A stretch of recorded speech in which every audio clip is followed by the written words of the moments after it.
deluded, I'm back again. Come on, Ian, man. Come on. Against this right back, Charlie. Still on the floor.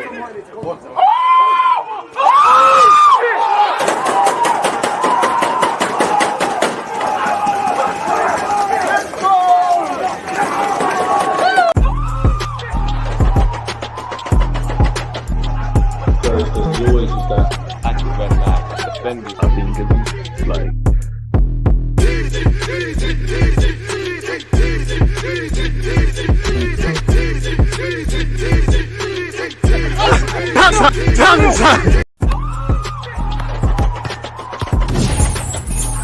There's always just that active red flag defending. I think it's like.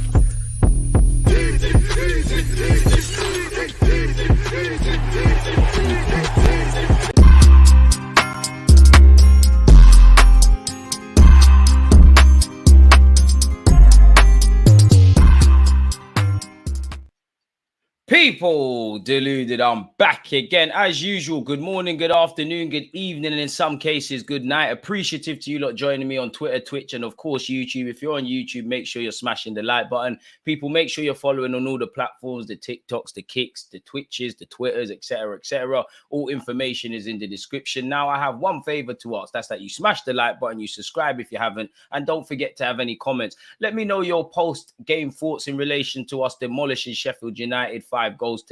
Who was your man of the match? Do you think there's any improvements? In terms of improvements, I'm being a bit snooty, but maybe we could have had 7. And I would say one thing I have liked with the recent games is that first and foremost, we're winning games in great fashion, near enough, well, basically perfect performances. Couldn't ask for more. We just need to keep going and do what we can to somewhat keep this title challenge going alive. You know, we need a lot of luck. We're relying on Liverpool and City to drop points, but it goes on for another week. It was enjoyable yesterday. Now we focus on Brentford. Mikel Arteta said we need 90 points. Now we've got, what, 10 odd games left or something like that? 10, 11, 12. There's not much margin for error. I would say a couple of things that have, not to water down the result, and I'm looking at things that there's no need to look at, and I know we didn't need them, but you know, one love to Partey, Jesus, and Fabio Vieira coming back. All 3 of them look like players that haven't played for a while. But you look at our bench. Shout out to Cedric. You have to salute his hustle, people. Salute you lot for tuning in. He's the only defender on the bench. Had that game have gone left, or if we get one more injury and we don't know for the Tomiyasis and Zinchenko's, we're in issues. You know, it's a bit of a weird one because do we really need a striker when we're scoring all these goals? I think yes and no. I think we need to marry another striker coming into this side with sharing the creative and goal-scoring burden in and around the side, really and truly. So, yeah, and not to put a dampener on, definitely not the Sheffield United game. And you can only play what's in front of you. And I'm pretty sure like 4 o'clock, 4:15, my tactical analysis video should be out for you lot. It's on TikTok already. It's on my Instagram already. Big up you lot. But when you look at it, yeah, without emotion, as I said, Arsenal can only play what's in front of them. You know, what other teams are doing, their form, their league position, all of that's irrelevant. Everyone has to play each other twice, isn't it? But when you look at the December period going into January, in hindsight, I'm starting to believe this is the best thing that could have happened to us beyond the obvious of us winning games. Take nothing away because, as Arteta said, you have to earn the right to win. You have to win the games. But, people, you know, Crystal Palace's form was terrible. Nottingham Forest's form was terrible. Burnley are very terrible. One love to my guy Reece, but your team's terrible. Sheffield United are handing out 3 points like, you know, when you go Westfield and they're handing out free pretzel samples. So, how much do we temper our expectations or calm things down? And at the same time, it's hard to be calm, people. It really is because, you know, I think we've got a long way to go as a football club. I feel we're creating something special. And hopefully when this project goes bang, we can have some sustained periods of trophies. But, you know, when it's hard not to get excited. You look at the shots we've conceded on target. A bit of that is probably... That's been there all season, but a bit of that is probably the teams we've played. But we're conceding the fewest goals, have the fewest shots on our target, having the most shots, scoring goals, keeping clean sheets. We're efficient and effective in our defensive third, in the attacking third, and we're winning the midfield battles 9 times out of 10, and we're getting points. You know, Declan Rice is doing what he was doing in a West Ham shirt and a bit more in terms of getting goals and assists. He's got 5 and 5 goals, 5 assists. Saka, even, you know, the fact that Saka got subbed in the 45th minute, you know, the last few games have been unheard of. Saka getting rest, Declan Rice getting rest, couple of other players, you know. I know Mikel Arteta said Saka was a bit ill, and it is kind of that time of year. I don't doubt it, but I think that was a little white lie. Arteta said, you know what, Saka, you've had a hand in 2 goals. You're normally the guy. You've played a lot of football, you know, since I've come into the club. Let's rest your legs for 45 minutes. Fabio Vieira, go and get some game time. I like Fabio Vieira, but I'm not a fan of seeing him out wide because you're not like a Cole Palmer, a Phil Foden, a Bernardo Silva, where you're fairly small and diminutive, but you're still doing things. I think you need to play as a 10 or an 8,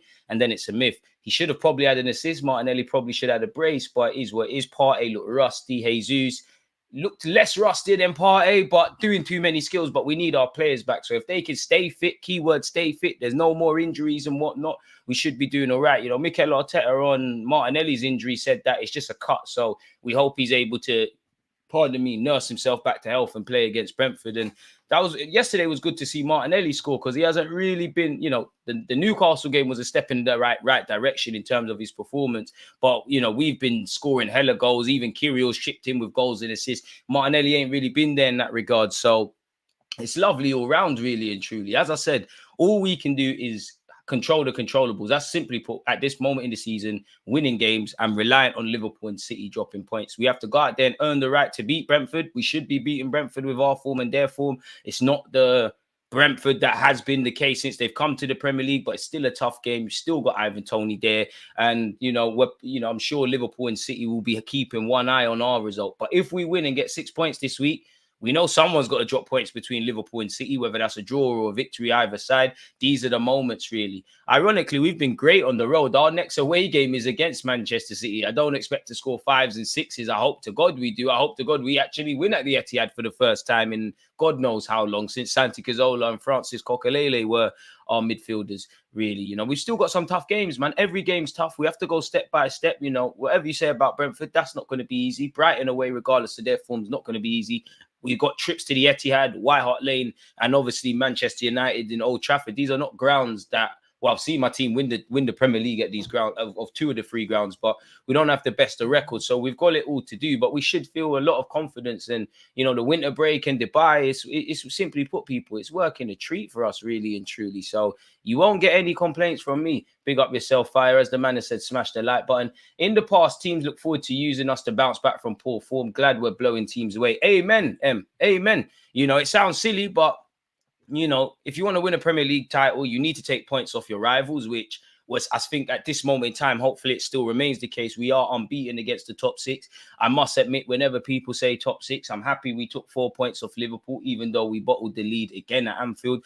Definitely result of the season for me be beating the big dogs in Man City. We did not, if you can't win, don't lose. And we didn't lose against Spurs or Chelsea. But them games there, I think we should have taken 3 points. You know, Spurs, we shot ourselves in the foot. Chelsea, you wonder, had it not have taken an hour to wake up and salvage that game, where would we be? And then you've got the frustrating Newcastle's, Villas, West Ham, where you're not going to get all the points all the time. This is how the game goes, really and truly. But yeah, man, you know, Arteta said we need to get 90 points. So we need to keep going. We're doing what we can in terms of goal difference, getting points, riding this great form, and demolishing sides. You need to beat the teams. You need to, that should be that. You know, like Em said there, normally we play teams, or not really the case under Mikel Arteta, but for the last few years, we'd play these Sheffield Uniteds, these Burnleys, definitely Crystal Palace, Nottingham Forest, and they would see it as a bounce back. But we're taking care of business, beating the teams we should be beating because of the golfing class, beating them because of their form, and not allowing them to salvage anything. I did feel a bit sorry for Sheffield United fans departing early. You know, I felt sorry for the Sheffield United lad who got hooked after 16 minutes. That must be seriously demoralizing, man. I, for one, have to commend Havertz. I didn't have a gram of faith in him, none. But our manager's a genius. He sees stuff we don't. He's stubborn, but he knows what he's doing. I'm not going to lie. I'm going to make a video on Kai Havertz. I think it's a striker thing. I still think he'll be this multi-functional rotation kind of player, centre mid and up front. I don't know if everybody's fit, if Kai Havertz will play regardless of his form, not to knock him. But I just think it's a striker thing for you, really. Whether you're good, you know, over the last few games, we've been sharing the goals, everyone's scoring, and Kai's got some assists and goals with that. But he definitely looks a lot more clinical in an Arsenal shirt than a Chelsea shirt. But I wouldn't say he's the striker that we need. I wouldn't say, you know, let's temper our expectations on needing a striker, but I think it's a striker thing for him. I think he's free to roam. You know, again, he presses well. He nicks the ball back well. He is very intelligent off the ball, and he's looking composed. I think that's the best Kai Havertz finish I've seen in an Arsenal shirt. I might be over-exaggerating, and there isn't many, but the goal he scored yesterday, like, it was Van Persie-esque. Again, temper expectations. If Mikel Arteta could make him a 20-odd goal striker, it'd be lit. But I just think when you free Kai Havertz from build-up play, and you just let him be a quote-unquote free spirit, you know, you see a better player. Martin Wondergaard, the class Swedish, Martin Odegaard, what a player. I know we've all got things wrong, but some of you need to pray to God or the gods if that's what you believe for forgiveness, because some of you wanted Buendia over this guy. Martin Odegaard is a big dog where Arsenal's concerned. Manny, Inner Circle 2-3, appreciate you. Odegaard, outstanding. Rice and Saka, superb. If Inner Circle's praising the team, they've done all right, man, really and truly. Odegaard would be my man of the match because I just think he was absolutely amazing. But I do think there's some other candidates, man. I think everybody had a good performance, really, that played significant moments. I think Kirill didn't have much to do, but it's another encouraging one.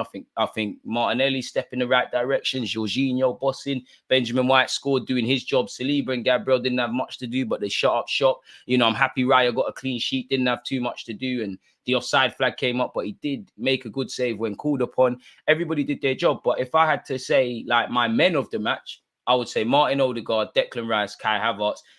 And it's a weird one because Saka was still lit, but it weren't what Saka normally does. But I'd throw Saka into that realm as well, really. Good team performance, man. Shout out to you, DG. I'm so delighted about the conversations around this great club. Gone are the days when rivals run our name. I think you mean in the mud. Great squad, great culture. I'm here for this. And for me, we're here. Like the underlying metrics, the good that we do is here. To be a great team is going to be a long journey, but I feel like we could get there if we first and foremost act in the transfer market. Because one thing I have liked about this run, and it's kind of probably, I guess, gone under the radar, is that, you know, people have been injured. We had, as I said a few moments ago, we had one defender on that bench. Thank the Lord that it weren't a thing. People got injured and we had to call upon them. But we need depth. I think the only player to play every minute in the Premier League so far for Arsenal is William Saliba. Now, I hope he's able to stay fit. But we saw last season what one key player out the side can do. Now, hopefully we're a bit more seasoned in that. That's why I kind of like the way where we've been managing Gabriel Jesus, and boy, we're going to have to tread carefully with Partey, and even that might not be enough, but we need our players fit and to stay fit, really and truly, man. By default, we've got a decent bench. No, definitely not the striker we need. We absolutely have to get a clinical striker in the summer. Martinelli non-stop attacking, amazing. But that last finish from our Don Benny Blanco, what a finish it was from Benjamin White. We don't need a striker this summer. We have Jesus, Trossard, and Havertz. I can see us replacing Eddie with Sesko or Zerki and would be enough. But getting a top-class striker could work too. So indirectly, we do need a striker then, really. It's weird because from August until probably December, or just before December, we were saying we need a striker in January. Obviously, and on the backdrop of that, we were saying we need a striker, but we weren't creating chances. Then towards the end of last year, we were creating, but no one's putting the ball in the back of the net. Now we're doing what needs to be done. Personally, I still think we need a striker. I want the best of both worlds. I want that big boy striker. I want Gabriel Jesus, Havertz, Trossard, Saka, Martinelli, and whatever winger comes in, you lot share the burden. Personally, I think we need a central midfielder as well. And we definitely need another defensive body. When everybody's fit, we look well stocked defensively, but you know, you can never really bet on Tomiyasu and Zinchenko staying fit. Obviously, Timbers had a big injury. You know, Benjamin White and Saliba and Gabriel. I don't want people rested necessarily, but you would imagine it would be nice to rest these players' legs at times and be a bit cute and clever. So, yeah, man. 4 away wins in a decade against City, United and Spurs. These are the games we need to change the ratio. Exactly, man. And we've got it all to do, man. But what I like about the boys, whether we go and win these games or not, one thing I do know is Arteta is urging caution. And when you hear the players talk, it is what it is. Like, we just have to keep our feet on the ground. You know, we've demolished the last couple of teams we've played recently. We enjoyed last night. It's irrelevant now. It doesn't matter what we've done in the past. We need to go to Brentford and get 3 points, or better yet, back to the Emirates and get 3 points. We've got Chelsea coming up. City coming up, Brighton away coming up. Some tough games, really. I'm not naive enough to expect to win all of these games, but we'll have to see. And I guess it does make life exciting for us people. But, you know, we just need to keep going. It's as simple as that, if I'm brutally honest with you lot. In terms of other content to come, people, I will be having a fan show at 6 p.m. So make sure you join me and get some comments in for that. What else we got? Tactical analysis video should be coming out in 59 minutes, people. So, yeah, I'm always on the ball. And shout out my graphic designer. I like that. I like the cute little DG touch and whatnot. So, yeah, that's content to come out, better yet. Let's start with Mikel Arteta. It looks weird here. Why is the writing like this? Nonetheless, before we get into the transfer news, as you can see, Tab Police look away. We've got a lot to go over. Let's see what the gaffer Arteta said. A great night. It's a really difficult place to come, but the way we started the game obviously made the difference. We were really aggressive, really positive, and we showed real quality, especially in the final third, to take the game into a position where it was in a big favour for us, and we maintained it. We maintained the rhythm, the hunger, and I love that about the team. Can't disagree with what the manager said. On Saka being subbed, he was feeling a bit sick, and as well we have Fabio, who we have to give minutes. It was a great opportunity for us, and we had a little issue with Martinelli as well. We had he had a slight cut on his foot, and we have to wait and see how he is. On goal difference being a difference in a title race, I personally, let me know your thoughts. I don't think it's going to come down to goal difference. I think it's a points thing, but cover all bases, really. The gaffer said, we don't know. Obviously, the fact we scored so many goals and not conceding is a great sign, but it's about winning every game now. That's the demand those two clubs have put over the last 6 or 7 years, and that's the task ahead of us. So there you have it. Arteta just saying it's about winning every game, in line with what Liverpool and City have been doing. When asked about the summer recruits and them hitting momentum at the right time, where obviously Kirill was signed last Jan, but we could band him on the new signing because it's his first full season. But and obviously you got Havertz and Rice and all of those, Raya as well, and Timbers technically, but he's not a part of this at the moment. Yes, for sure. And obviously picking the right players that could bring something that we didn't have to the squad. They're certainly doing that and improving every single player, and the mechanisms, I can never say that word, and culture around the team.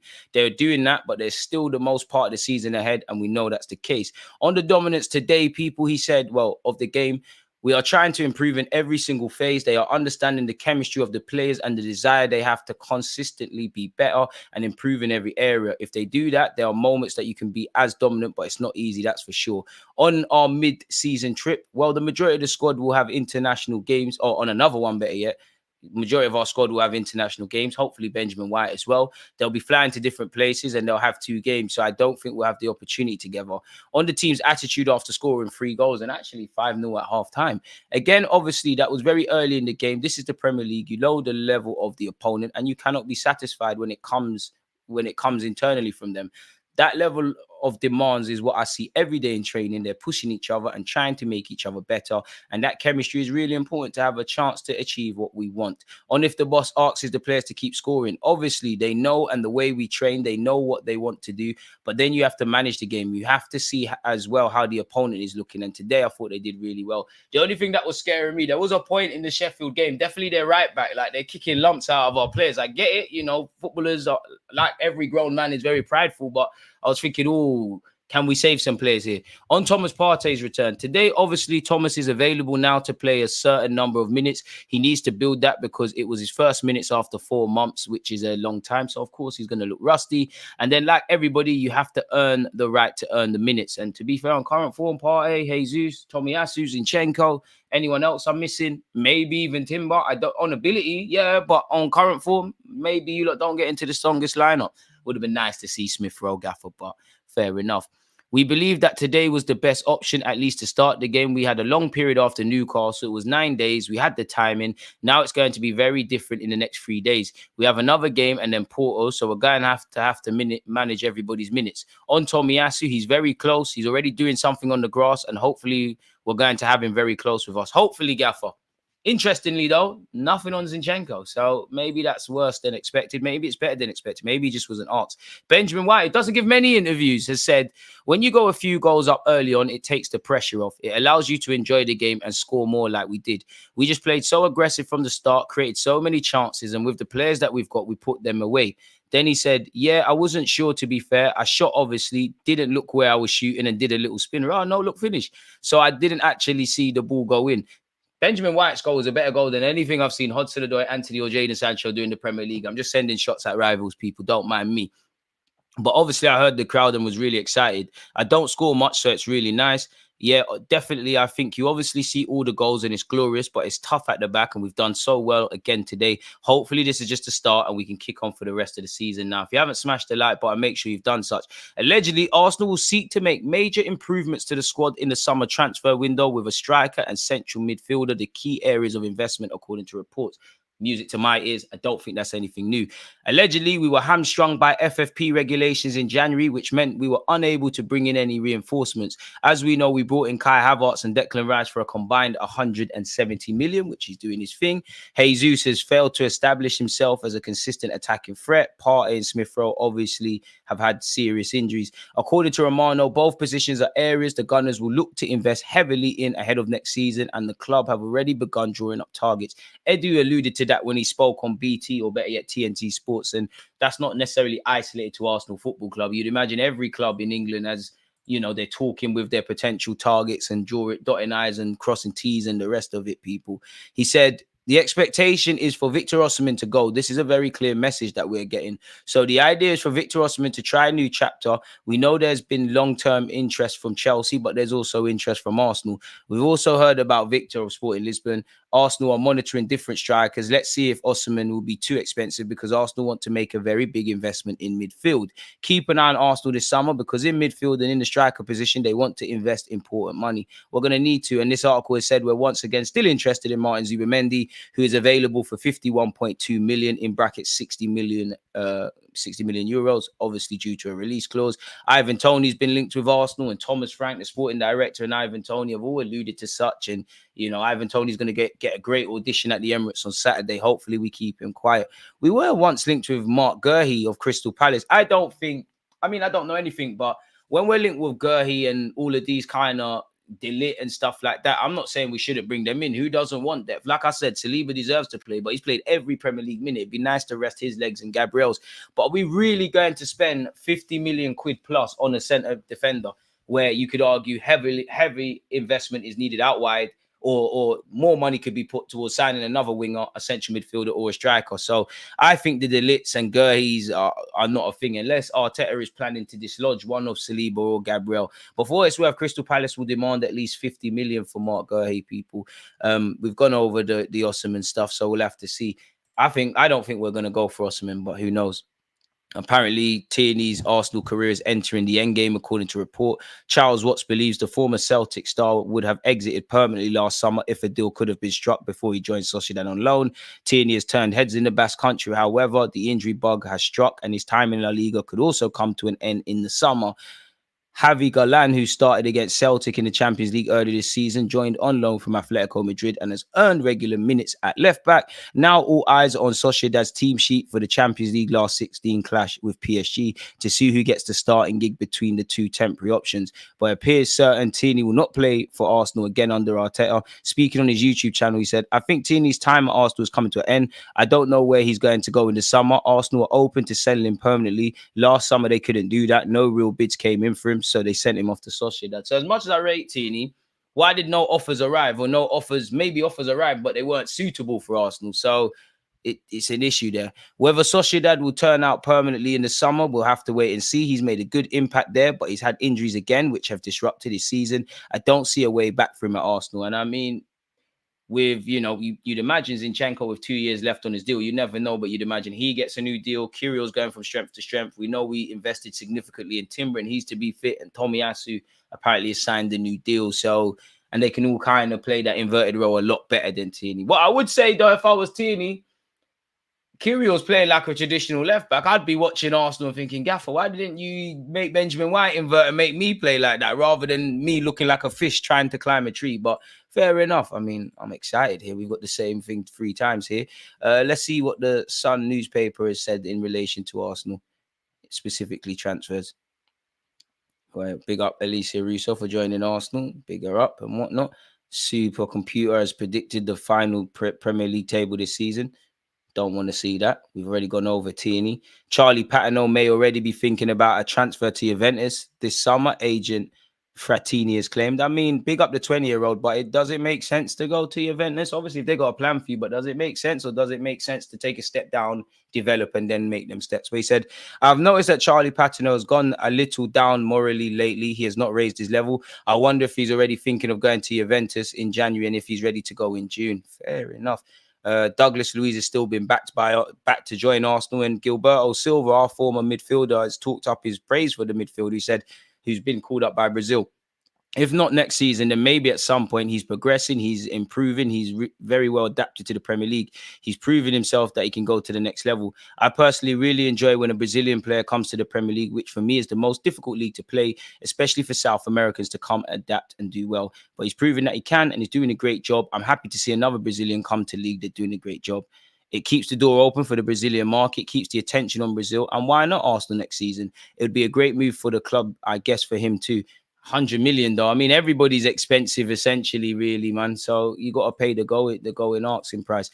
Pedro Neto is still being linked with Arsenal. Allegedly, Liverpool have a concrete interest in him. So that's Liverpool, City, Arsenal, Spurs, Newcastle, and maybe even clubs abroad owing to his, his agent Mendes people. You never know. But apparently, it's believed that the 23-year-old wide attacker who has been electrifying form this season could be a long-term replacement to Salah. But where you look at Pedro Neto, and if he gets over his injuries, great. But the only thing you could say over Pedro Neto is injuries. You've got Jota, who's been a frequent injury guy, ironically, Portuguese, and you bought him from Wolves.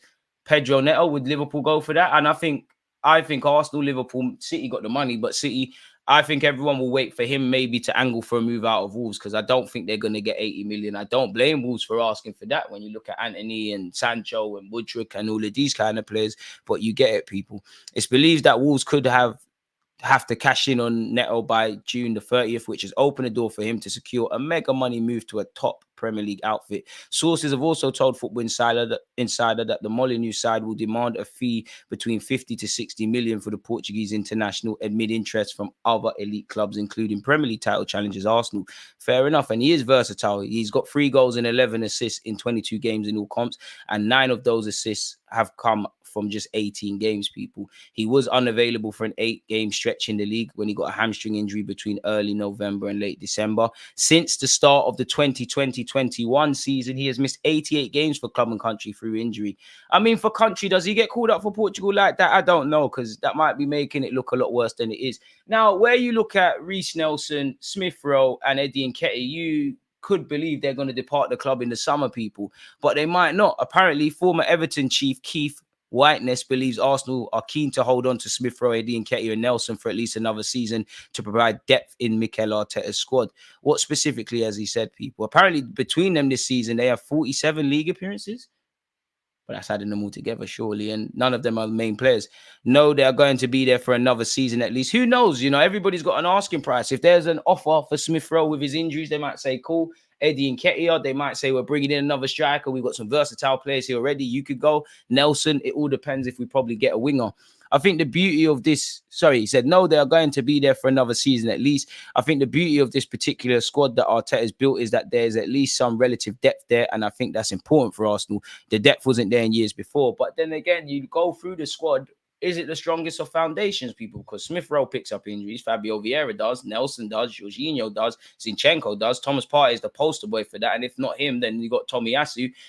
And players get injured, So we've seen Saliba injured. Odegaard's had a concussion. Saka missed out on City. Timber's injured. We give them lot a bit of a blight. Saliba last year, if I didn't make that clear. But how strong is that?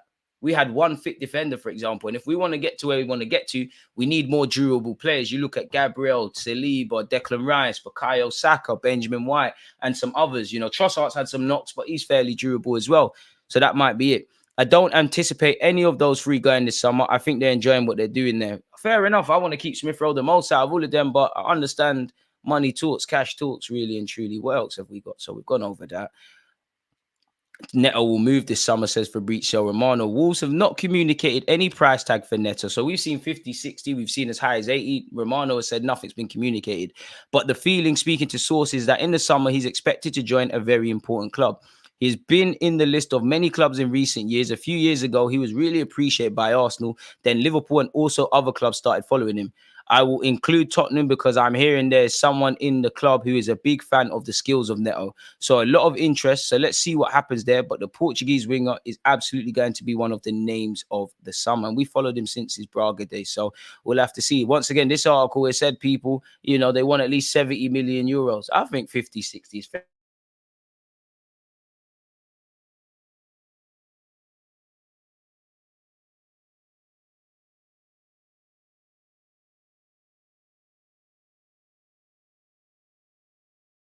What happened there? Are we still live? I don't quite know what happened there. StreamYard just exited my thing, people. But let's go again, man. They can't smash the like button. They can't stop us. Gyokeres, Victor Gyokeres, the Swedish lad, people who I don't know him religiously, but I'm not gonna lie. The more we did disappear, I'm back again, man. Disappeared like Sheffield United's defense. But as I was saying, the more I do my homework and research, again, if I was in charge of making the transfers happen, I can't convincingly say that I would put the money down for this sporting lad, but I like the look of him, man. I think he looks good. He looks versatile. He's obviously scoring goals.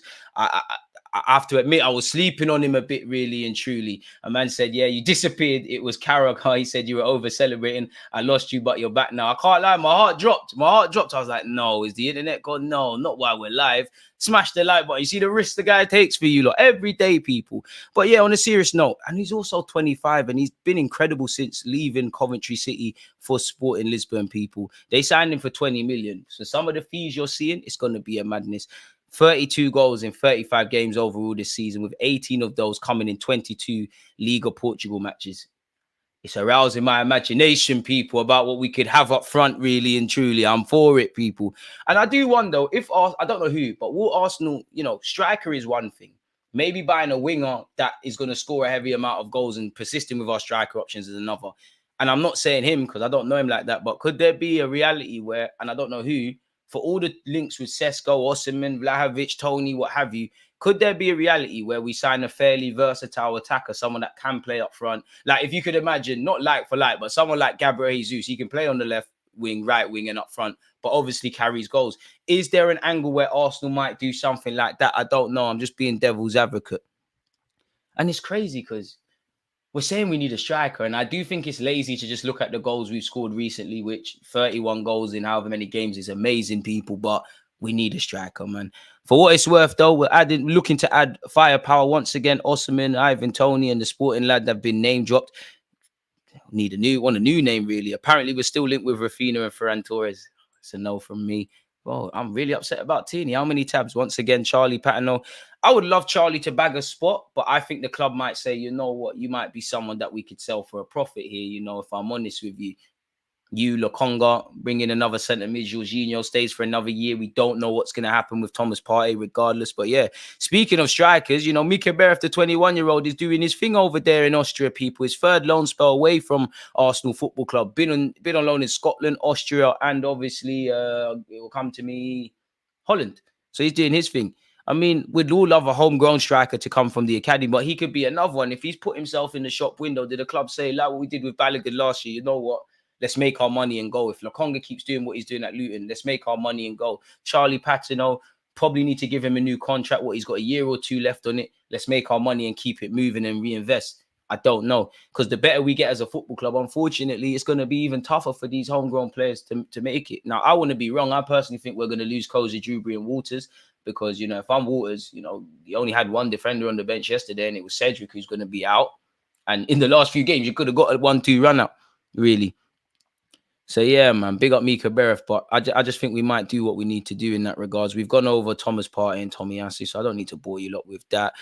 West Ham have been actually linked with Aaron Ramsdale. That could be a good avenue for you, I mean, West Ham, we slightly owe you for this Declan Rice deal. If you want to throw us a Bowen, a Paqueta, a Kudus, I'm all for that. Ramsdale's been linked with a bunch of clubs, really. Chelsea, listen, I don't want to praise Chelsea, but at the end of the day, they have won trophies. I do think their project will work one time, soon. He would stay in London, and he'd be playing for a big club that will get their act together sooner rather than later. But you've got that new Petrovic keeper. You've got Kepa, who's going to have to return from his loan at Real Madrid. You've got Sanchez. You link with Newcastle. You've got Nick Pope, who is going to be the number one. I think Wolves would have been a great avenue for Aaron Ramsdale. And to be fair, where you've got Areola and Fabianski, big up Fabianski because he's a former Gooner. Don't forget to smash the like button, people. I'm not going to lie. I reckon Aaron Ramsdale, you could take their spot with one eye closed, really. And we're going to get to see Aaron Ramsdale on the weekend, really. You'd imagine that's Ramsdale's last game, really, for Arsenal against Brentford. We're not in the league, in the cup games anymore.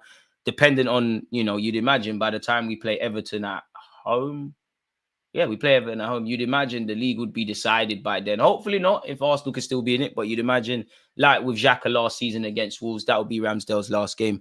Ben Jacobs allegedly has said, I think West Ham could be an option for Ramsdale. Even though Areola has had a very good season, he's in his early 30s. Ramsdale's a bit younger. West Ham might be tempted, and there will definitely be some European interest as well if Ramsdale does choose to move abroad. But his preference is to stay in the Premier League. That's interesting to me, because he's been linked with AC Milan. Do I buy that? I'm not sure, because you've got that Mike McGahn guy over there.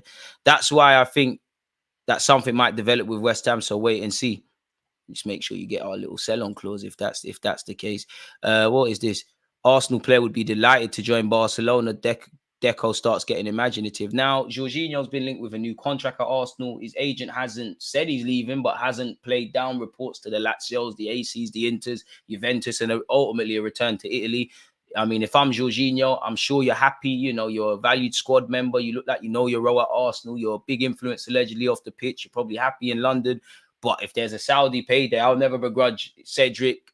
Not that Jorginho's in the same realm, but these kind of players for getting paid. Maybe there's an offer to go to Brazil. Football career is short, but allegedly Deco is looking at Jorginho. Allegedly, people. Barca are at that stage of the season where big transfer dreams for the summer start to slip away, and whoever is in charge of recruitment begins to look for bargains. Maybe this is Barcelona's problem, and now they've lost De Jong and Pedri. Deco is again the lucky man involved, and are trying to edge multiple players towards the exit door to raise funds and have them flatly refuse to go. He's having to reevaluate things. That's seen him turn his eyes towards Arsenal, reports Tuesday's edition of The Sport. Specifically, they're looking at Jorginho. He's presented as a free transfer option. Deco is said to know the Arsenal midfielder well and has claimed Arteta's player would be delighted to join Barcelona. I mean, to say he played for Arsenal, Chelsea, won stuff for Italy, played in your homeland, and played for Barcelona as a magical club. Really, go there and get paid if that's what you want to do, Jorginho. But yeah, I don't think it makes sense, essentially, but that's what it said here. The Catalan newspaper article doesn't mention that there's an option for a further year on Jorginho's contract, which could completely ruin their plans regarding the player. Similarly, has happened previously when there's a belief they could sign players for free, often from Premier League clubs, only to find out there's an option of a further year on the player side. Nevertheless, there'll be excitement over this latest plan and the Arsenal midfield until someone kills it. Right now, Barcelona are clinging to any transfer hope they can get. Long way off Real Madrid, aren't they?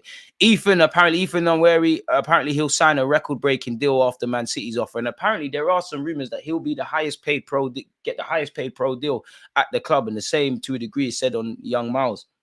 And it makes sense. And we've done well to hold on to him, because he's been linked. Liverpool were onto him, City were onto him, Chelsea were onto him. He's played a couple of times in our first team.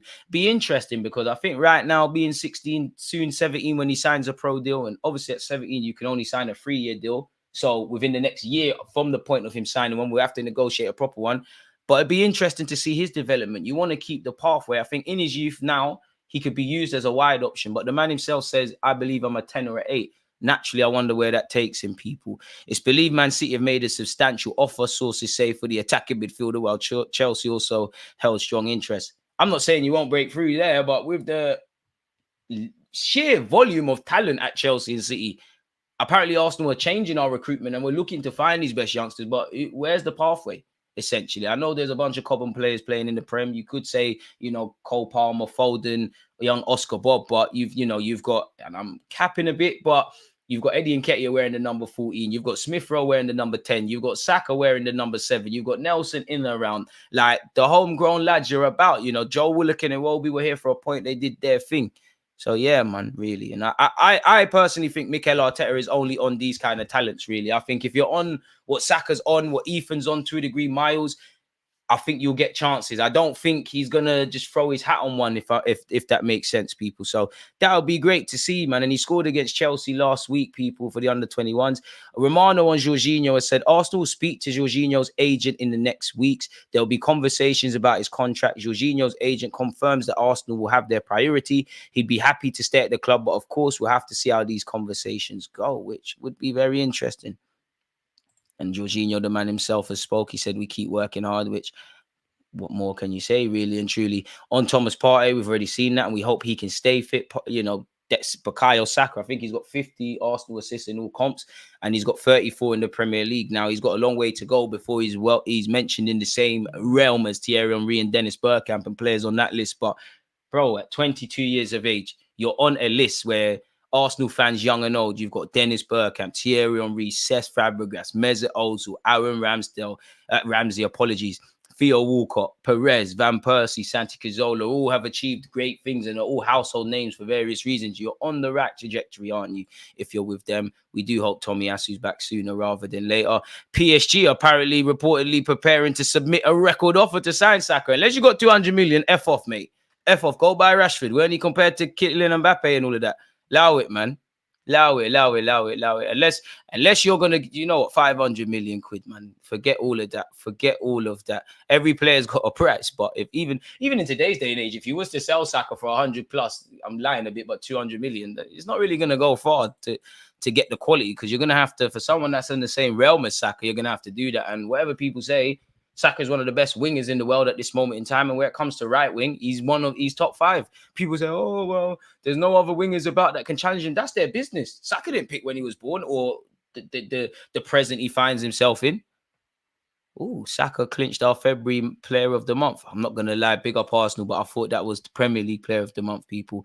Aston Villa and Celtic are apparently lining up offers for Kieran Tierney. I think Arsenal will look to make him go. It'd be interesting. I should really do a video on it about players that could leave Arsenal and the sort of fees they could get. Aston Villa, you could link up with Una Emery. I think the only thing with Tierney is I think he wanted to leave because he's not playing and because the role he's playing in, and obviously Scotland and Euros and that. But I think it's the injuries. That the only thing with Tierney is the injuries. Wow. Alex Song holds talks to join 10th club in his career after just months after retiring. Where are you going? Club in Cameroon. Fair enough. Going back to your homeland. That's cool. So there's a bit of a quiet news day.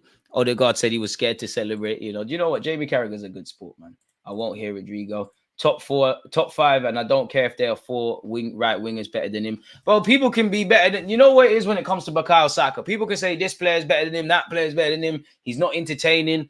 If you don't support Arsenal, I'm not taking it in, and forgive me. It is what it is, because no matter what you lot say, you would love Bukayo Saka. You would love him. Saka is part of the homegrown quota, so 300 million.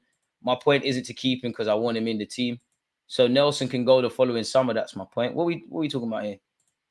We need right wing cover next season. If something happens to Saka and there are other priority signings, that's the only thing I will think Smith Rowe and Nelson might stay, because Smith Rowe, probably Reece Nelson more so. I guess Fabio Vieira, Jesus and Trossard could play out there. You can find quote unquote internal solutions if anything happened to Saka on the right wing, but do any of them convince? I don't think so. Reason being Lokonga and Nuno would never come in if we had injuries. Nelson 90%. I think with Nelson, it's a weird one. And I think Nelson, I understand if he's happy to be here, we're doing exciting things. The manager likes him, you're part of the squad. But you do think now, like, having been here as a little kid, to a teenager, to a young man, to a grown man, you've been here for time now. Do you need to go somewhere you're going to play 5-10 games in a row? Are you going to get that at Arsenal? Because it feels like such a long time ago, there was a point where we were struggling and Martinelli and Saka were still playing. Being devil's advocate, had we have got Rafinha at the time, Mudryk at the time, Pedro Neto at the time, and they were in the squad, would Mikel Arteta have pulled one of them out in the same way you saw Martinelli and Trossard rotated? That tells me that Arteta, it's not that he don't rate you, but you're not talking to him really and truly. And we know that right wing is Saka's. If you have to have any chance of playing, it's the left. And it'd be interesting to see if a new winger comes in, a new striker, and what that means for Jesus potentially playing out wide on top of the other options, really. And how much are we really going to get for Nelson? Sell Patino. I would love Charlie to make it, man, but not everyone's going to get opportunities, man. I'd love Charlie. I would really, in an ideal world, at some point in the next 2 years, I'd love to see Waters come through and be in the first team in some capacity. Really like Koza Drewbury, Miles Lewis-Skelly, Ethan and Charlie. I think you lot could do it. And there's a couple ones younger, but yeah. DG, hear me out. Havertz is already the big presence like Tony, so we don't need Tony. We need Gyokeres, which is a different profile. As long as the next striker comes in, I would love Isak, but he's going to cost stupid money. And plus, Arsenal tax with them injuries, even with Pedro Neto. I love Isak, and you lot know I'm a big fan of Pedro Neto, but there's a serious tax that has to be applied, and it's gonna rain at Arsenal, really and truly. Forgot about Smith Rowe. Writing is on the wall after yesterday. Sell and get 35 million. Put that towards a left-sided 8 Arteta would use for 20-25 times a season. I hear it. And that's the only thing. It's like Havertz has played there, Smith Rowe minimal, but he's played in the left 8. Fabio Vieira in August got opportunity there. Jorginho comes in every now and again. I want that spot claimed, if I'm honest. I don't think Arsenal are going to get to the next level until the midfield is addressed. The only issue I have with our defensive options is when there's injuries. Up front, we need a striker, but we're scoring goals and we've got some very good options there. Midfield, Declan Rice, it don't matter what Arteta wants to do tactically, Rice is going to be there. The others, Partey, Jorginho, as much as I like them, El Nene, there's more questions than answers collectively. Big up the New Yorkers in the building. If we sell some fringe players, Eddie, Sambi, Tierney, we could do all 5 in the summer. And that's the thing, like, there's going to be a lot of moving parts. There might be players we think we're going to get, something's changed. Players we didn't think available become available. People we think are going to leave the club, something's happened and they're not. Like, and I don't expect us to bring all the players we need in and sell all the players we get out, but just significant business, man. I don't listen, Tierney, Lokonga, Tavares, these are probably the guys that are on loan, probably priorities. But then you don't know what could happen with a Smith Rowe. You don't know what could happen with an Nketiah or a Nelson. Hot take, and I don't think so, but Zinchenko's got 2 years left on his deal. They might say, yo, you know what? You'd imagine Zinni will sign a new deal, but you get the point. There might even be a shock exit or something. I don't know. Bad boy striker, 80 million to 100 million mark. Spanish register 6. Declan Rice is left 8 option. Right-sided ball player and defender. My top 3 priorities. In brackets, 250 million outlay. Left-sided 8 and right wing would be pluses next summer. I slightly disagree. I agree because you said midfielder. Well, no, you know what? I don't disagree because I've just taken it in properly. If we could only make one signing in the summer, which we need all of them, for me, it would be a midfielder. I want a striker, equal importance, but I want central mid sorted. I want to see that long-term Declan Rice partner. And then you bring Odegaard, that holy trinity, which with the form, we're seeing it with Jorginho, Rice and Odegaard. We hope to see, at least for this season, at some point, a fully fit Partey, Declan Rice, and obviously Odegaard. You could argue Declan Rice plays a bit deeper and Partey is the more adventurous of the midfielder, but of this moment in time, recency bias, I would want to see Partey kind of patrolling the midfield and Declan Rice in the left 8. Like, Declan Rice is a fantastic player. All the stuff he does in the traditional 6 role, the third man runs, the set pieces, that might be the most important signing we've made during the Emirates era, essentially. It might be. Got it right there. Man, them move selfish with the likes. Just click it. It takes 1 second. Appreciate that. We need 50 likes. Well, go on, man. The more time and fire. Appreciate that. Best task this summer: sell and clear out the substandard and unwanted from Cedric and Nene to Sambi. Unless Arteta smoke something crazy, you'd imagine El Nene and Cedric are departing because their contracts are running down. Sambi Lokonga putting himself in the shop window. Hopefully Luton stay up, and that's the thing. Boy, it's going to be a tough sell, but Tavares needs to cut. It's going to break my heart, but Tierney, you need to go. Ramsdale, we need that. Ramsdale might even be the signing that brings in the most money. Eddie Nketiah needs to cut as well. But then again, are you going to necessarily sell Eddie Nketiah unless you bring in a striker? Are you going to make a decision over people that can play out wide, the Nelsons and Smith Rowes, before you bring in a winger? Your hands are kind of tied because you have got an extension to take in Jorginho's contract, and obviously there's talk around a new deal. But if he says and wakes up and says, I want to go Italy, you're in trouble. I think the club want to move on Partey, but whether somebody wants to take on Partey's wages and give us a transfer fee, knowing that in a year's time, he might be a free agent himself. I don't know if he's got an option in his deal. Don't know. So that's what I mean. There's a lot of moving parts, essentially, to a degree. But I would say as a minimum, striker, centre mid. But we need depth. And I think, I think I'm even understating it because I'm saying striker, centre mid. I would like a winger.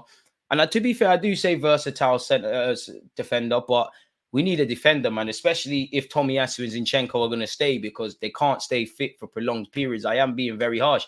One defender was on that bench yesterday. We might be looking at that differently had something have happened. But the good thing is we're not really and truly. I feel like without injuries, Havertz stays as the left 8. Feel like that was always the plan to form a box midfield in possession. Havertz pushes forward to be on the same line as Odegaard. Timber inverts to go next to Rice while still being comfortable dropping back. That would be lit, Toby. But I think with that, I think Havertz has got to show a lot more in that role. And I don't think that's Havertz. He's not the oldest of player, but he's been at Leverkusen, been at Chelsea, played for his country a lot of times, playing for Arsenal. I'm not expecting him to look like a Jorginho or anything. I don't think Havertz has enough about him in midfield because even when we was winning games, it was a thing where Havertz was in midfield specifically. Havertz was playing good, but the others are up here. And I think now that he's gone up front, he's been up here with everyone. As I said, for me, yesterday, Odegaard's man of the match. But then you could say Havertz, and you could say the same to a degree for the Newcastle game. At least for once, like we're seeing the versatility. We're not saying it's a £65 million waste of money, so let's keep going. Nelson is sold in the summer. Nelson, it all depends because the player might not want to cut. Like Cedric clearly didn't want to leave Arsenal, and he's getting games. You know, in an ideal world, we win the Premier League. Cedric is probably scheming and saying, you know what, Arsenal could win the league. It's out of our hands, but we could. If I just stay at this club and make 5 Premier League appearances, I get my little medal to go with the one I got for Portugal, and I'm gone.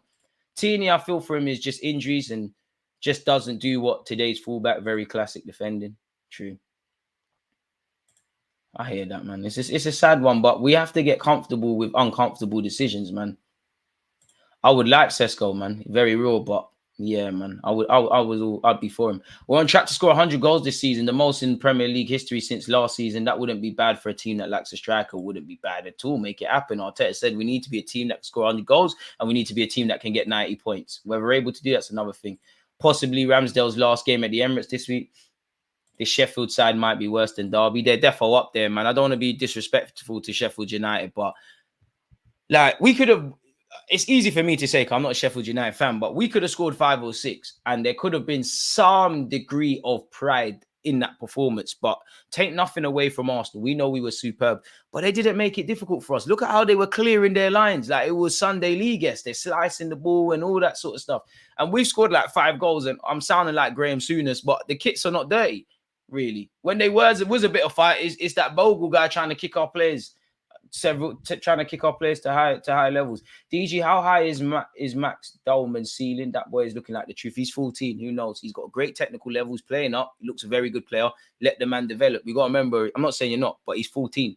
He's got to go through puberty. You know, he's got to develop. You know, you even see with someone like Joe Willock and Scott McTominay, they had issues growing. Like for Joe Willock, one leg was slightly longer than the others. So they're going from, not to sound like a weirdo and one of them guys, but a little boy's body, a young man's body to a grown body. There's a lot to go with puberty. And obviously, he goes from 14, if we jump a bit to 16, his body is going to have, you know, when you become a scholar, I know these boys are training 3 times a week and playing 4 times if you count that they're playing on the weekend. But, you know, it's part-time. You're going to be training week in, week out. You're going to start, well, every day, better yet. You're going to start doing gym and that. There's all the other aspects that come into it. You know, it does look like a great player, really and truly, but just let my man develop, man. Just let the guy develop. Will Arsenal win the league? Nathan, that is a very simple but complex question. I don't know how to answer that. I don't look at the league table. Of course, you know, if we were top of the Premier League come May, the last week in May, that would make us Premier League champions. But in many ways, to see my team score 30 odd goals in the last few games, see us improve defensively, you know, with the clean sheets, with the goals we're scoring, with the lack of shots on target, seeing individual players improve, seeing my manager learn, seeing Kai Havertz do his thing in Declan Rice. In many ways, that could be defined as winning the league. You know, football is more than just results. So I don't know, really. It all depends what you define as that. Biggest positive from this run is Kirill. I think Kirill's been able to ride the confidence. I don't think Kirill's been tested defensively, but ultimately he's been part of the team. We've been doing all right. Keep it going, Kirill. And I think a big part for Kirill is he finally looks like he's confident. He's like, yeah, you got all these big boy players, but I'm a Polish international. I'm heavyweight in my own right. And also at the same time, I like the fact maybe Arteta is in training still trying to groom him to be playing as an inverted fullback, but it looked good last preseason. This season, he's looked terrible in that, making him a traditional one. I can't believe my eyes when I realized that it was Havertz with the ball control and that assist to Benny. It's crazy. Kai scoring 8 goals will be a trophy. Oh, Kai Havertz, just keep doing what you're doing. If you're going to be this versatile guy that performs better up front than centre mid, then I'm here for it, Kai, man. You know, at least just make sure you got a role. Thinking about Zinni, was Timber the guy who may replace him room to be brought? I think Zinni will become more of a squad player because, as you can see, you know, Odegaard is taking more responsibility in the middle of the park. Declan Rice is doing that 8 stuff, you know. I think there's less of a reliance on Zinchenko to, you know, be that inverted creative spark, really and truly. Take nothing away from it, because that when he came into this club, he gave us a lot in that system. And I actually think against Porto, where we had Kai Havertz in midfield and Kirill, who not to diss them, build-up players, not a strength of theirs, we could have done with Zinchenko. I think we need to learn from what City did, and Zinchenko, a bit like Jesus, is a squad player. Nelson now has to think about his career. You ain't going to get first team football, even against Sheffield United. Didn't come on from the bench. He chose Trossard and Vieira. There you have it, man. And it's a difficult one to make, really and truly. But Nelson is going to have to. You nervous for Ramsdale in goal this weekend? Not necessarily. You know, you ain't played, so show why you should play. A couple of times Ramsdale's come in. He has looked dodgy, like against Brentford away. But, you know, a lot of people are onto him for the West Ham League Cup game. But that was a shambles. You know, we're in decent form. You're going to have Saliba and Gabriel next to you. You're going to have Benjamin White. You're going to have Kyrgios in form. I think you'll be all right. And to be fair, against Liverpool in the FA Cup, Ramsdale did all right, man. Arteta wants a right winger this summer. He'll prioritise other areas. I hear that. I'm saying prioritise 3 other important positions. Keep Reece, because he has more long-term value than Eddie/Ainsley. Well, Ainsley, I completely forget he was at Arsenal. Let Reece go the following summer and bring in a right winger, then Reece and Ainsley situations develop. And that's the thing, that might be a case. Like, there's a lot of moving parts. Do you think Arteta will win the league this season? I don't know, man. You know, I think in many ways Arteta is winning the league. You know, he's proving people wrong about Kai Havertz, Declan Rice. No one cares about his price tag. Saka is going from strength to strength. Martinelli and Kyrgios are finding form again. You know, nobody cares about Raya versus Ramsdale. In many ways, convincing you being a manager, convincing your supporters of the project and what you're doing, that is winning a league. I hope Mikel Arteta, by the end of his Arsenal career, can say he's won a champs in the Prem, because I want that as a fan. But it's a very complex question that I simply just can't answer, man. Football is so simple, but it's so complex. Big up DG Lateness is greatness. Shout out to CEO American Gunner or Gooner on Twitch. Is Martinelli injured? Technically, he's got a cut on his foot. So we're going to have to, you know, I suppose he's going to have a scan if he hasn't had one already. And I guess going into Saturday's game against Brentford, when Mikel Arteta has his press conference, whether that's Thursday or Friday, he'll shed some light. But, you know, Arteta's quite coy on this, man. Such is life. A couple players are coming back. Martinelli, I don't think it's too serious. I was scared, as I'm sure a lot of you were, when he was limping off and being held. But Arteta's post-game comments kind of calmed me down. But you just never know.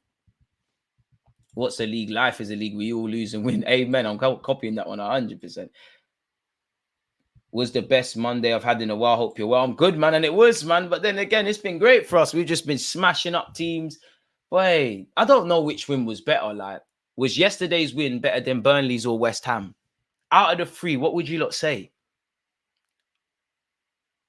Oh, I know it's not the same amount of goals, but you could even throw Newcastle in there as well. I think best result recently is definitely Liverpool in the Premier League, but you know what? I might say West Ham, people, you know, because I was a bit nervous going into that game and we were just on different stuff. But then again, Sheffield United, I know West Ham are a much better side than Sheffield United, but it's the way we did, like 5 goals in one half. I'm probably lying because it's been the same old script last few games, but I don't think I've seen a fast start like that from Arsenal. In the first 10 to 15 minutes in particular, it looked like we smelt blood. Like what, the first minute, maybe even second, Saka's cracked the crossbar. And then it's like the boys were like, yeah, okay, goals are coming in today. This ain't going to be one of them games where you relegation side gets 3 points, really. And I do like the fact that we're getting over-respected. So we've got West Ham win was the best of the 3. Big up Graham. Nobby is saying West Ham. We've got West Ham and Newcastle. Newcastle because they're forcing this rivalry. But I have to put a check against the Newcastle one because we should have kept a clean sheet, man. By the way, DJ, I know we are having a good season because I've been clocking that you're smiling, boy, your thumbnails. I don't smile unless there's galley, man, but you got to blame the editor, man. Big up the editor. Like, it's nothing to do with me, man. But Arsenal is making me smile, man. Jesus isn't dependable with scoring or staying fit, so we've got to get a striker, and we need to sell Eddie, Cedric, and Tavares. Time to go, especially Eddie. I can understand holding on to Nelson and Eddie as long as they remain on the peripheral things. But I think people are a bit harsh to Eddie. Do I think he's the guy? No, but there's been times he's done a thing. Cedric, we don't need to worry about selling because he's cutting. So, yeah, man. We owed Newcastle and West Ham. We lost twice, but Chef, we just showed them your little boys. And that's the thing. I know you can't win them all, yeah, and ifs and buts and going back in time, it's all irrelevant. But what would life look like for us if we didn't drop points against Liverpool and Spurs from winning positions at the Emirates in Spurs and Liverpool at Anfield? If we somehow found at least 3 goals against West Ham at the Emirates, if we created some chances and won the game against Newcastle, if we played how we could have played against Chelsea from the off at Stamford Bridge, like if we didn't mash like the 2 games against Fulham even as well, if we didn't do that, like where would we be? And that's where I think we are. We're a good side. Now it's about the greatest of sides because it's so unfortunate. Last season and this season, in an ideal world, we deserve to win a league. Everything's great, you know, but you've got Liverpool with the clock farewell. You've got the big bad villains in Pep Guardiola. This is the dynamics, man. And I want to get into a world with Arsenal where in August, we're screaming 90 to 100 points, 100 goals. Because then when we can say that wholeheartedly with our chest, people, that's when you'll see me say, yeah, is anything less than the league is failure. So, yeah, man. Let's just keep going. Liverpool, great side. Big up Amenya. Seeing Rice crash it on West Ham and all their fans crying. You know what? Yeah, do you know what is? You have to forgive me, people, but we're scoring too many goals. Like 31 goals in however many recent games. Like, it's hard to remember. But, yeah, Declan Rice. Maybe it was in the contract. They get 2 wins against us. Declan Rice is going to absolutely destroy them. So, yeah. How about Saka? Commentators had me scared. Apparently, he was sick, which he could be. It's that time of the year in England. It's cold and that. Like, he could have been carrying a sickness. But I think it was a thing Arteta went, you know what, Saka, you've created 2 goals. You're normally the guy. I'm sure the fans would like to see you score. But let me just rest your legs going into the Brentford game. Fabio Vieira, let's get some minutes. Get 45 minutes under your belt. Because since you've come back, you ain't really been getting minutes like that. It's, you know, the game's won. You know, we have seen our team bottle a 4-0 lead, but hopefully them days are gone. Fabio Vieira just get a little run out. So I'm cool with Saka, if I'm honest. Martinelli likely will not play against Brentford. I hope he's available, man. But if not, Trossard, Jesus, I guess they're candidates. Maybe even Nelson. And that's the mess thing about Nelson. Like, if there's no Saka and Martinelli, like, let's just say Saka and Martinelli, God forbid, but for whatever reason, they're not playing. Is Reece Nelson either on the left or the right-hand side the best option? I don't think he's the best on the left because I think Trossard's there. And I think you could put Trossard on the right and maybe even Jesus, especially if Havertz is doing what he's doing up front. And I'm definitely missing someone out. I'm definitely missing another option out wide. Smith Rowe, even. I know long gone are the days of him playing on the left-hand side, but that's that. We could have got 7. Jesus wanted to score. I mean, Jesus and scoring. I love Gabriel, so I'm not going to do him dirty. But yeah, Saka is getting sick of winning. We was 4 up. He defo said, Saka, you rest up. Yeah, man, there's no need. And I would say that's beyond the obvious. The last few games where we've been doing what we're doing, that's been the most loveliest thing in that we've been able to save legs and do what we need to do. We'd be top DG. That's what it would be like. I'm so proud of this team, but now we need to add to the trophy cabinet. Amen. Arteta clearly wants Saka to play every possible game. Anytime he's fit, he plays. Arteta prefers that. What's the point in outlaying a 60 million for a right winger that will play 15 games, which is true. And sorry, I muted myself. Arteta's been saying what's going on? Sorry, folks, technical difficulties. Arteta's been saying the best player's got to play 70 odd games. Tough love for Bukayo Saka from Arteta, but you need tough love in life, man. Good to see Uncle Partey out there getting a run out after his long injury layoff. I think, you know what, I was surprised. I think he played more minutes than I thought he was going to get. But for Partey, can you stay fit? You know, Partey, get yourself fit. Tomiyasu, Thomas Partey, Gabriel Jesus, all the existing players keep doing what you're doing. I need a full fit squad going into the last away game of this month, which it's been fun and games on the road against West Ham, Burnley and Sheffield United. Got the big one at the Etihad. Hopefully it is the Etihad. DG, do you and Arsenal fans prefer one-man striker with 30 plus goals and lesser goals from other players, or a prolific team like our current team? I can't speak for other fans. And that's a difficult one because you can't really win. Like, it would feel really good to have a striker that's going to get 20, 25, 30 league goals, but there's 38 Premier League games. It's probably unrealistic to expect one player to turn it around 9 times out of 10. So just to answer that question there, you know, a prolific team really sharing the burden, really, if I'm honest. And to be honest with you, there's no time. We're going back to that Saka thing. There's no time for rest. If Arteta can be cute and clever if the game's done, great, but there's no time for rest. We need to get every point available. You know, we could win every game in what's left of the Prem, and it still might not be enough to pick Liverpool City. The best players have to go out there if we're to have any chance. Arteta said 90 points. If we are to do that, that's mission impossible. That's like having a gun to your head. You need to play the strongest team. As much as it's a family environment and things, we're not here to make friends. We're here to win. And that's what's going to be done. And that can only be accomplished 9 times out of 10 with Bukayo Saka. Like, it's a bit mad because Saka weren't there for the City game, but typically he's there. Arsenal beat any team easy. It's just sometimes what the manager wants that causes the players to play the way and lose some games, in my opinion. I don't think you can just blame the gaffer, if I'm honest with you with that. I think sometimes we shoot ourselves in the foot. We make things harder for ourselves. We switch off. I do think injuries play a massive part, really and truly. I think on our day, we can give anyone in this world a game, you know, as we've seen in the bigger games, but it's about that higher consistency levels over 38 games. Now, everybody, even City and Liverpool, even games they've won, it's been difficult. They've dropped points this season, etc. No one's going to be perfect for 38 games, but that's what I believe, man.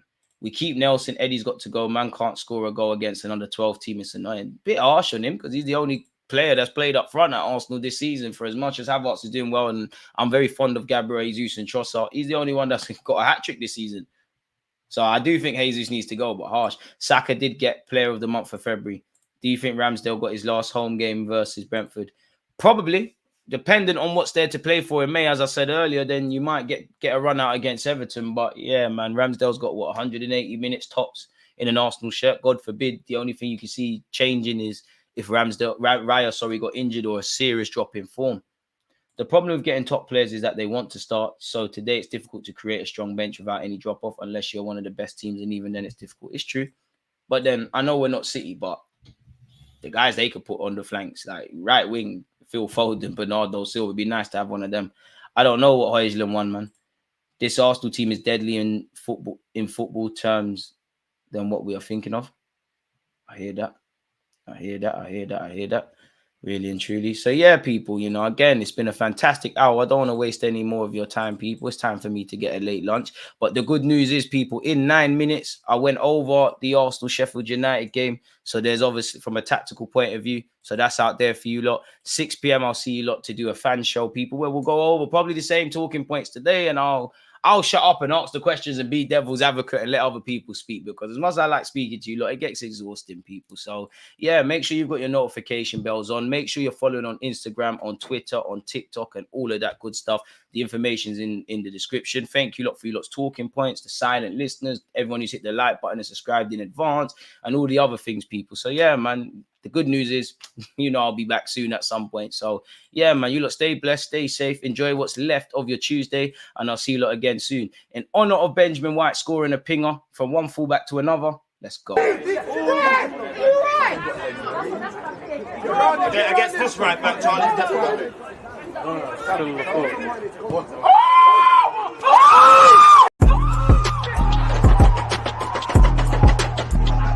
There's always just that active when that defenders have been given, like. There's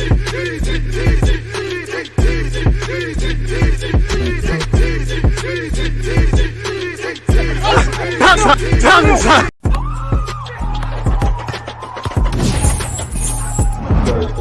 just that.